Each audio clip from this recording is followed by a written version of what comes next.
अभी एक बच्ची ने मुझसे कल सवाल पूछा था कि ये तो फेयर नहीं है कि हम इस्लाम को फॉलो करते रहें और सारी चीज़ें हमारे लिए हराम हैं और कुछ कर भी नहीं सकते, और ये लोग इतने मज़े करते हैं। और फिर ये मज़े करने के बाद अगर फ़र्ज़ करें बिल्कुल आखिर में जाके इसने तौबा कर ली, मरने से 3 मिनट पहले इस्लाम कबूल कर लिया, सारी पार्टी भी की और जन्नत भी गए। मैं सारी ज़िंदगी नमाज पढ़ती रही और ये करती रही, उसके तो ये दैट्स नॉट फेयर। इसमें क्या इंसाफ है भी? तो मुझे ये फेयरनेस समझ नहीं आ रही। उससे अच्छी कल गपशप हुई बच्ची से, अच्छा सवाल था। मुझे बहुत सारे लोगों ने ये सवाल पूछा है। मैं जवाब बताऊं कि नहीं बताऊं? हम जिस वक्त में हम रह रहे हैं ना, इसके दो टर्म्स हैं इस दौर की जो आप समझ लें। एक है हाइपर इंडिविजुअलिज्म और दूसरी है hyper comparison. Hyper individualism, hyper comparison. हम बहुत ही शदीद इंफरादियत का शिकार हो गए। हमें नफ्स परस्ती, मैं और मैं। अब मैं इतना बड़ा हो गया है, ये मैं का कॉन्सेप्ट, कि अब कहते हैं कि मैं अपनी हकीकत खुद बयान करूंगा और दुनिया की हकीकत मेरी नज़रों से वाज़े होगी। I am the. और यहाँ तक कि पहले होता था किसी ज़माने में, there is the truth and there is the falsehood, सच्चाई और बातिल, सच और बातिल। अब क्या है? माई ट्रूथ, ये मेरा सच है। आपका सच क्या है? अच्छा, मैं आपके सच की बहुत इज्जत करता हूं। कोई आके कहे मेरा सच ये है कि मैं जिराफ हूं, अब मुझे उसके सच की इज्जत करनी है। यानी ये क्या है? ये किस चीज का नतीजा है? Hyper what? Hyper individualism. Hyper individualism इतनी हद तक पहुंच जाता है। मुझे भी किसी ने कहा था, do you believe in this? ऐसा क्या? मैं अपने आप को इनविजिबल आइडेंटिफाई करता हूं। मेरे प्रोनाउंस हैं हु, वेयर, इसीलिए मैं ट्रांसपेरेंट हूं।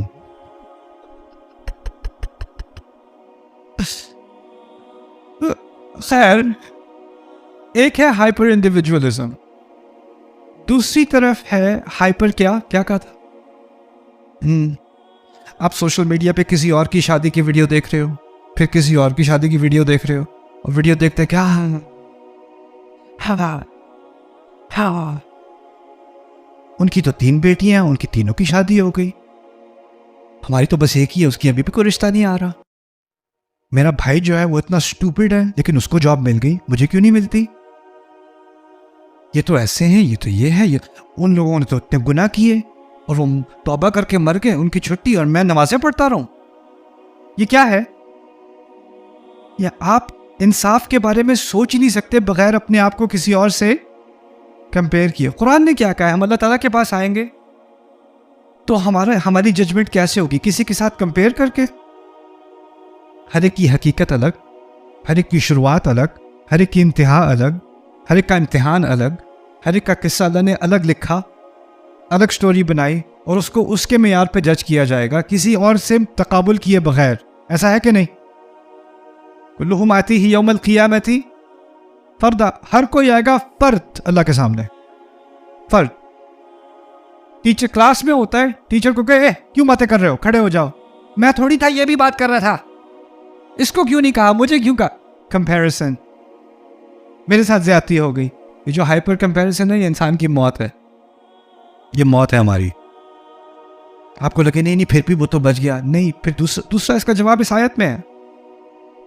जिसके लिए अल्लाह हिदायत का रास्ता खोल दे, उसकी मिसाल क्या है इस आयत में? उसका सीना क्या हुआ? यानी वो चैन की जिंदगी गुजार रहा है, चैन की जिंदगी। उसे बस अपने रब को खुश करना है, और उसको किसी और को खुश करने में अपने आप को स्ट्रेस में डालने की जरूरत ही नहीं है।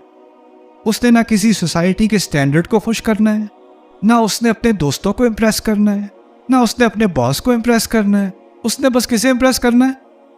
अपने रब को। और लोगों के कमेंट से उसे कोई फर्क नहीं पड़ता, क्योंकि उसको अल्लाह के कमेंट बहुत प्यारे हैं, अल्लाह के अल्फाज उसे प्यारे हैं, तो लोगों के तानों का उसको कोई असर ही नहीं होता, लोगों की बातों से उसको कोई असर नहीं होता। वो बिल्कुल आज़ाद हो चुका है, वो सांस ले सकता है, वो असल में फ्री है। और जो हिदायत से दूर जाता है, जिसने अल्लाह की नहीं सुननी, किसी को तो सुननी है ना, किसी की तो सुनेगा, कान तो फिर भी चलने हैं। अगर मैं एक हकीकत आप सबको बता दूं, अगर तो आप या तो आप अल्लाह के गुलाम हो या किसी और चीज़ के गुलाम हो, गुलाम फिर भी हो, गुलाम फिर भी हो। मैं जब यहाँ से, मैं पाकिस्तान में 8वीं जमात करके गया था अमेरिका।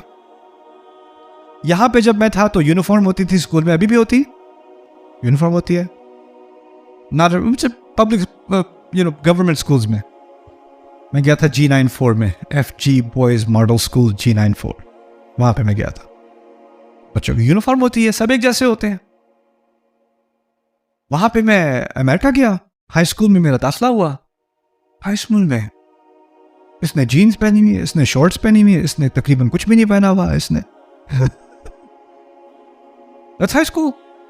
यहाँ पर क्लास में अगर कोई आपसे सवाल पूछता है, टीचर सवाल पूछता है, अच्छा ये इसका जवाब किसको पता है, पहले लोग क्या करते हैं, हाथ उठाते हैं। हाथ उठाने के बाद क्या करते हैं, टीचर पॉइंट करता है, आप पे इशारा करता है, फिर आप क्या करते हो, और फिर आप जवाब देते हो। अब मैं क्लास में बैठा हूं पहली दफा हाई स्कूल में अमेरिका में, मुझे पता नहीं चला था मैं क्लास में बैठा हूं, ट्रेन स्टेशन में बैठा हूं, मेरे साथ लड़का बैठा है, ऐसे बैठा हुआ था, ऐसे बैठा, अभी तक मुझे याद, ऐसे बैठा हुआ था। डेस्क पे उसके पांव ऐसे थे और ला हौला वला कुव्वता इल्ला बिल्लाह च्युइंग गम चबा रहा था क्लास में, और मुझे देख कहता सर, टीचर बेचारी पढ़ा रही है बायोलॉजी, कोई एक दो आपस में बात कर रहे हैं, कोई कुछ और कर रहे हैं, कोई जो है वो डेस्क के ऊपर अपना नाम कार्व कर रहा है।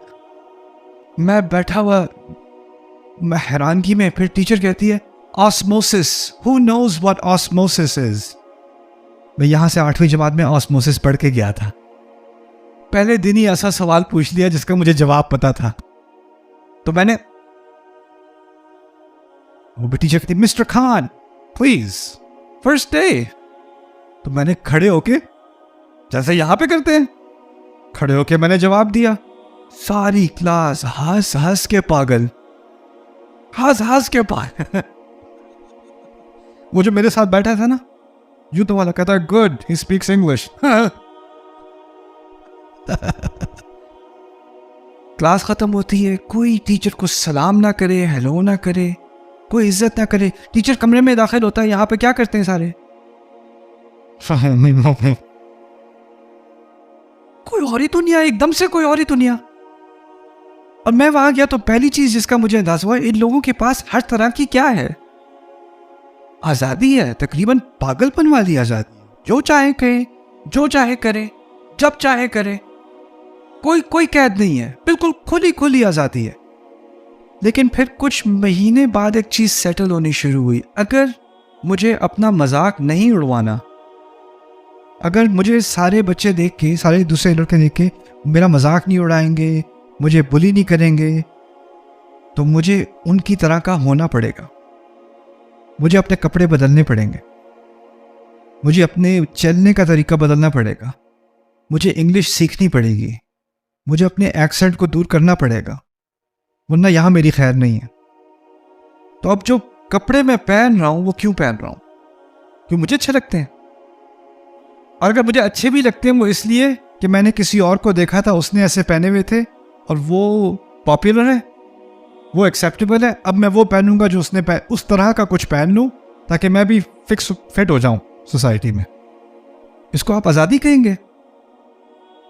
आज़ादी तो होती है जो मैं चाहूं करूं ना, जो मैं चाहूं करूं। लेकिन जो लगती आज़ादी है वो भी एक नया प्रेशर क्रिएट करती है और वो एक नई गुलामी बना देती है। और उस गुलामी से इंसान की सांस क्या होती है, रुकती है, उससे सुकून नहीं आता, उससे मजीद प्रेशर बढ़ना शुरू हो जाता है, एक नया किस्म का मसला शुरू होना शुरू हो जाता है। एक वाहिद चीज़ है अल्लाह ताला की हिदायत, वो इंसान फॉलो करे तो क्या होता है, सुकून, आज़ादी मिल जाती है, किसी चीज़ की गुलामी नहीं रही। हाँ, हर और चीज़ में स्ट्रेस और एंग्जाइटी और बेचैनी, और ये जो सारे हमारे बच्चे हैं जो अब स्कूल्स में हाइप, या यहाँ पे मैंने नोट किया है, शायद मेरी ऑब्जर्वेशन गलत हो, यहाँ पे जो सबसे एक्सपेंसिव स्कूल्स हैं जहाँ पे बच्चे जा रहे हैं वो सबसे ज़्यादा लिबरल स्कूल्स हैं, और सबसे उन बच्चों में सबसे ज़्यादा एंग्जाइटी है, और वो एंग्जाइटी भी हाइपर इंडिविजुअलिज्म और हाइपर कंपैरिजन की वजह से है।